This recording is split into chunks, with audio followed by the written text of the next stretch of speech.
আসসালামু আলাইকুম দর্শক। ট্রাম্পের অনুরোধে ইরানকে যুদ্ধবিরতিতে রাজি করিয়েছে কাতার, এমন দাবি করেছে সিএনএন মার্কিন সংবাদ মাধ্যম। এবং ট্রাম্প নিজেই স্বয়ং এক্স হ্যান্ডেলে এরকম একটি নিউজ প্রকাশ করেছেন। এবং অন্যদিকে ইরানের রেভলিউশনারি গার্ড আইআরজিসি তারা জানিয়েছে ট্রাম্পের যুদ্ধবিরতি ঘোষণাকে সম্পূর্ণ মিথ্যা বলে তারা এটিকে জানিয়েছে। ট্রাম্পের যে দাবি ইরান কোনোভাবেই সেই পর্যন্ত পৌঁছাতে পারেনি বা যুদ্ধবিরতিতে যাওয়ার মতো সে পর্যায়ে যায়নি এখন ইরান। তো দেখি সিএনএন রিপোর্টে কি বলা হচ্ছে, যুক্তরাষ্ট্রের প্রস্তাবিত যুদ্ধবিরতিতে সম্মত হয়েছে ইরান, এবং যা কাতারের মাধ্যমে সম্ভব হয়েছে এমন একটি কূটনৈতিক সূত্রবার্তা সিএনএন এর কাছে এটি নিশ্চিত করছে। মানে এমনটি একটি কূটনৈতিক মাধ্যম থেকে সিএনএন জানিয়েছে।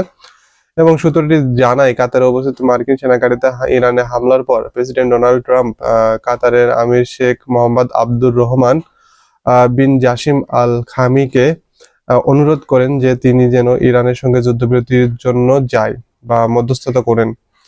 এরপর কাতারের প্রধানমন্ত্রী তিনি সোমবার ইরানের সম্মতি আদায় করতে সক্ষম হয়েছে বলে জানিয়েছে। এবং পরে ট্রাম্প এই সমঝোতার ঘোষণা সামাজিক যোগাযোগ মাধ্যম এক্স হ্যান্ডেলে প্রকাশ করে। তবে এখন পর্যন্ত ইসরায়েল ও ইরানের পক্ষ থেকে আনুষ্ঠানিকভাবে যুদ্ধবিরতির কোনো নোটিশ বা কিছু নিশ্চিত করেনি, ঘোষণা আসেনি। এই তো গেল ইরানের সাথে যুদ্ধবিরতির নিয়ে ট্রাম্পের মন্তব্য। এবং এদিকে ইরানের Islamic revolutionary guards corps IRGC সম্পর্কিত সংবাদ মাধ্যম ফার্স নিউজ, সেখানে জানানো হয়েছে যে ট্রাম্পের যুদ্ধবিরতি ঘোষণা সম্পূর্ণ ভুয়া এবং মিথ্যা।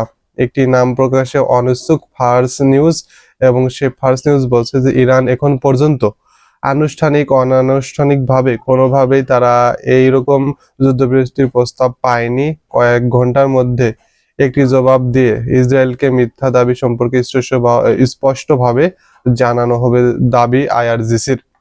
এবং সর্বশেষ লাস্টে আইআরজিসি আরো একটা কথা বলেন। সে কথাটি হলো এমন যে কাতারের দোহায় অবস্থিত মার্কিন সামরিক ঘাঁটিতে ইরানের হামলার পর নিজেদের অপমান থেকে বিশ্ববাসীর দৃষ্টি ঘোরানোর জন্য যুক্তরাষ্ট্র সহ তার মিত্ররা এই মিথ্যা ঘোষণাপত্র ছড়িয়ে বেড়াচ্ছে বলে দাবি। এবং এটি বিবিসি নিউজে প্রকাশ করা হয়েছে। তো দর্শক, এই তো দেখলেন যে ইরান এবং আমেরিকা ইসরায়েলের যুদ্ধবিরতির একটা নাটকের মতো একটা অবস্থা, যেখানে ট্রাম্প বলছেন যে যুদ্ধবিরতিতে গিয়েছে ইসরায়েল এবং ইরান, এবং অন্যদিকে আপনার ইরান বলছে যে এরকম কোনো নির্দেশনা তারা দেয়নি এবং তারা কোনো যুদ্ধবিরতিতে সম্মতিও জানায়নি। তো দর্শক, আপনাদের মতামত কমেন্টে জানিয়ে দেবেন, আর ভিডিওটি ভালো লাগলে চ্যানেলটিকে সাবস্ক্রাইব করে পাশে থাকবেন। ধন্যবাদ।